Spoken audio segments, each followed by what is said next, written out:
Assalamualaikum warahmatullahi wabarakatuh.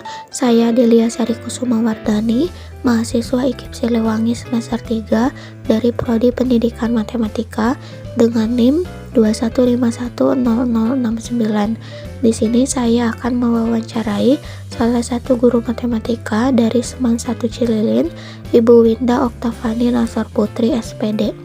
Di sini, saya akan mengajukan beberapa pertanyaan terkait penyusunan perangkat pembelajaran.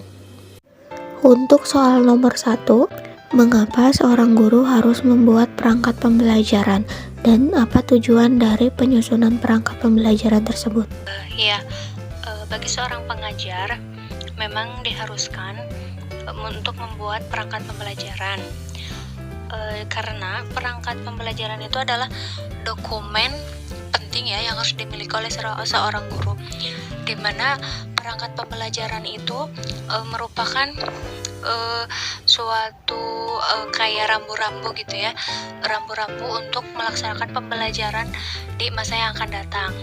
Jadi perangkat pembelajaran tujuan dibuatnya itu agar pembelajaran nantinya ketika dilaksanakan pada hari H, pembelajaran itu berlangsung secara efektif sesuai dengan waktu yang disediakan oleh sekolah atau kurikulum ya, dan berjalan efisien sesuai dengan target yang akan dicapainya.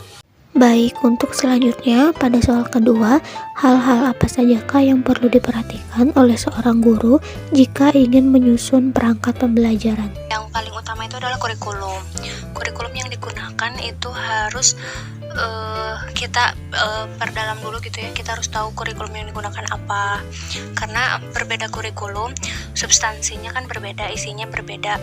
Terus dalam perencanaan atau penyusunan suatu program pengajaran juga kan nantinya akan berbeda, karena kan di dalam kurikulum itu kan udah ada tercantum tujuan kurikulernya, tujuan instruksionalnya, terus pokok bahasannya.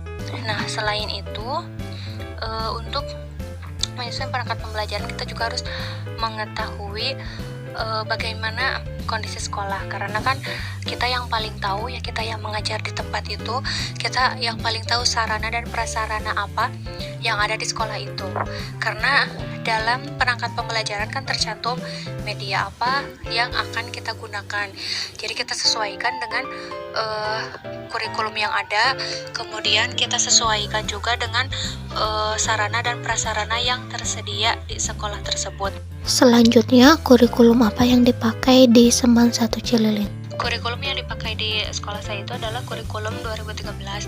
Hanya saja dikarenakan kita akan ada peralihan menjadi kurikulum merdeka, maka kondisional yang dipakainya. Jadi kurikulum 2013 dengan menambahkan unsur-unsur penguatan profil pelajar Pancasila.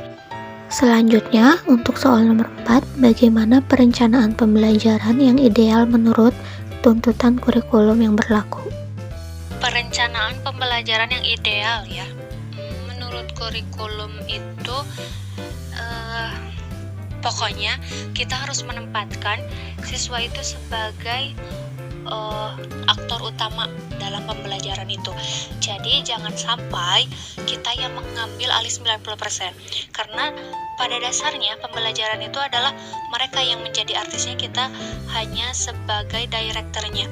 Kita hanya mengarahkan apa yang siswa pikirkan, apa yang siswa inginkan. Kita hanya mengarahkan agar apa yang siswa inginkan, apa yang siswa pikirkan itu tercapai, mengarah kepada tujuan yang kita inginkan sesuai dengan kurikulum yang kita pakai, sesuai dengan perangkat pembelajaran yang sudah kita susun sebelumnya. Baik, untuk soal yang terakhir, apa saja kesulitan guru terutama yang dialami oleh Bu Winda ketika menyusun perangkat pembelajaran?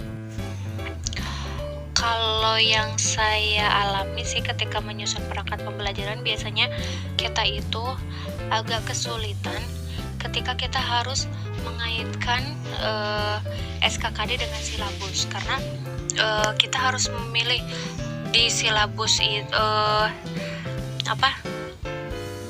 di silabus itu SKKD yang cocok digunakan untuk materi ini dalam RPP yang akan kita buat itu. Nah, setelah kita mengaitkan SKKD yang dibuat dalam silabus itu untuk dicurahkan ke RPP, kita juga kan agak sulit gitu ya, suka sulit itu ketika menjabarkan KD. Jadi KD yang kita pilih itu kan dijabarkan dalam beberapa indikator. Nah, dalam menyusun indikator itu kan kita harus memikirkan apa saja yang harus kita ajarkan, apa saja yang akan kita capai. Nah, itu yang agak sulitnya menentukan indikatornya, berapa banyak indikator yang dibutuhkannya itu sih.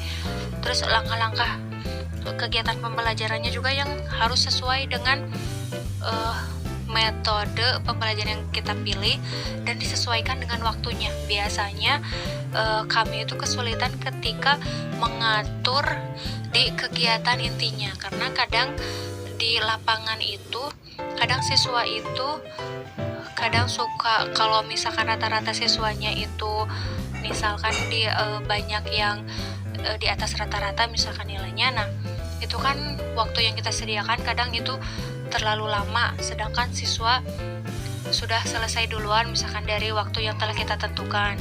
Terus kadang kalau misalkan di kelas yang lainnya itu misalkan untuk waktu yang telah kita tentukan itu kadang siswa itu kurang waktunya. Nah, itu sih yang bikin rada kita sulit itu. Nah, metode dan model pembelajaran juga kan kita harus pikirkan.